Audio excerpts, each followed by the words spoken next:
అందరికి నువ్వు రణధీర్ సింగ్ వేమో, నాకు మాత్రం రణధీర్ వేరా. నీకు అంతిమ కాలం సమీపించిందిరా. ఎవడ్రా నువ్వు? నా ముత్య మందిరంలోకి రాజ్యాలా ప్రవేశించావు? నువ్వే చెప్పావుగా రణధీర్, నీలాంటి రాక్షసుల మృత్యు మందిరంలోకి రారాజులా ప్రవేశించగల ధీరుడను, మగధీరుడను. ఈ రణధీర్ గురించి పూర్తిగా తెలియక ఇక్కడికి వచ్చినట్టుకుంటావు. నీ గురించి తెలుసుకోవాల్సినంత గొప్ప చరిత్ర కాదురా నీది.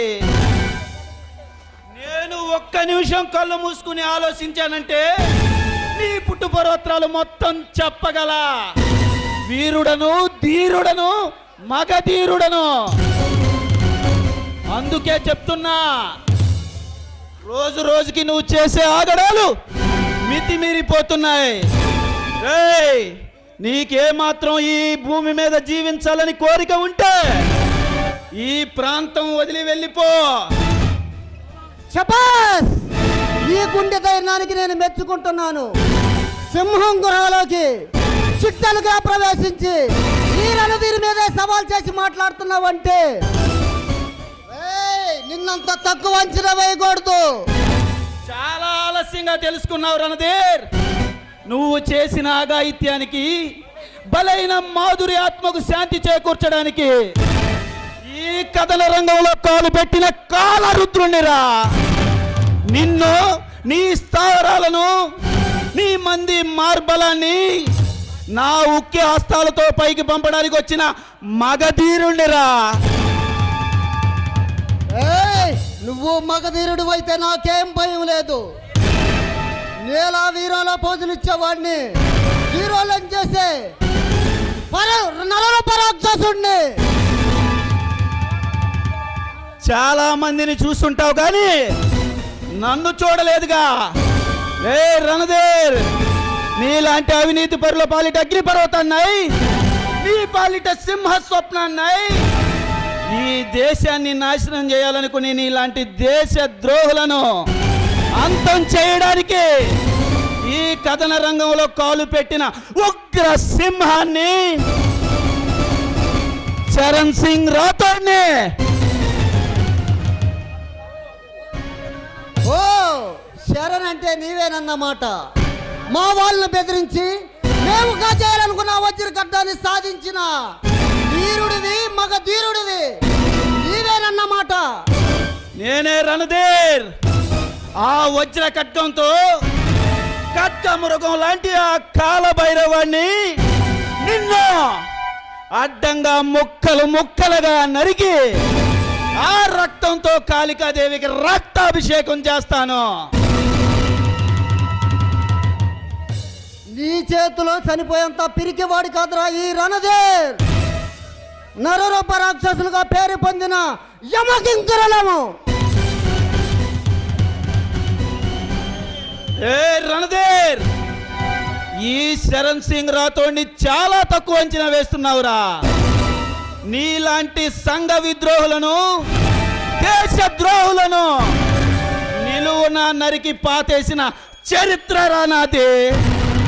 నీలాంటి వీధి రౌడీని చూసి భయపడేదానికి నేను పిరికివాణ్ణి కాదురా. నీలాంటి యమకింకర్లను శాసించే యముణ్ణిరా నేను, కాలయముణ్ణి. నేనేమో ఈది రౌడీని కాదురా, రక్తం తాగే రాక్షసుడిని. నీలా హీరోలా పోజులు ఇచ్చేవాడిని హీరోలు చేసి పైలోకానికి పంపించే పరమకిరాత్తుకోండి. ఏ రణధీర్, నువ్వు సాగిస్తున్న దారుణ మారణకాండను ఆపకపోతే నీ చేతిలో బలైన వారి ఆర్తనాదాల నుండి పుట్టి ప్రజ్వలెల్లిన అగ్ని పర్వతంలా మారి నీ అంతు చూస్తా.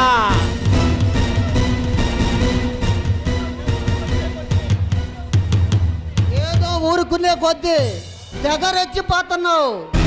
నేనేమో నాకు రౌడీని అనుకుంటున్నావా? నేలా మాకెదురు తిరిగిన ఎందరినో ప్రాణాలు తీసిన రణధీరుడిని.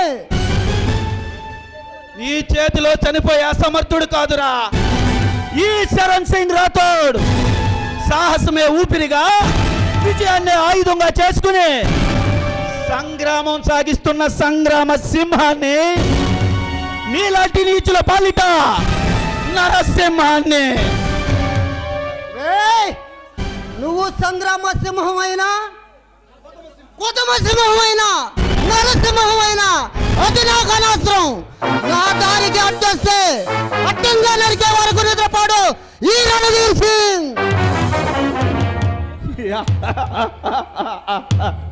నిన్ను నేను అదే హెచ్చరిస్తున్నాను రణధీర్. నా దారి కట్టు వస్తే నిన్ను నిలువున నరికే వరకు నిద్రపోనని హెచ్చరిస్తున్నా. ఏందిరా? ఎక్కడ ఎవరితో మాట్లాడుతున్నావో తెలుసా? స్మగ్లింగ్ సామ్రాట్లు సైతం వంగి వంగి సలాం చేసే మాఫియా సామ్రాజ్యానికి మొత్తం లేని రారాజులా పరిపాలిస్తున్న మాఫియా డాన్ మనదే రణధీర్ సింగ్ తో మాట్లాడుతున్నావో సంగతి మరిచిపోయి మాట్లాడుతున్నావు. తుచ్చమైన డబ్బు కోసం ఆశపడి ఆ కాలభైరవ్ గారితో చేతులు కలిపి నా భరతమాత కంట కన్నీరు తెప్పిస్తున్న మిమ్మల్ని ఈ ఊరి పొలిమేరల్లో పోలేరమ్మ గుడి కాడ అవుతారా ఉరి తీయాలిరా. రే రణధీర్, మరోసారి నీ కన్ను పేదవాళ్ళైన అమాయకులైన పేదవాళ్ళ మీద పడిందో ఉగ్ర నరసింహుడినై మగధీరుల్లో మారి మిమ్మల్ని మట్టిలో పాతేస్తా, జాగ్రత్త. ఏ పోరా, నీ వల్ల ఏమవుతుంది?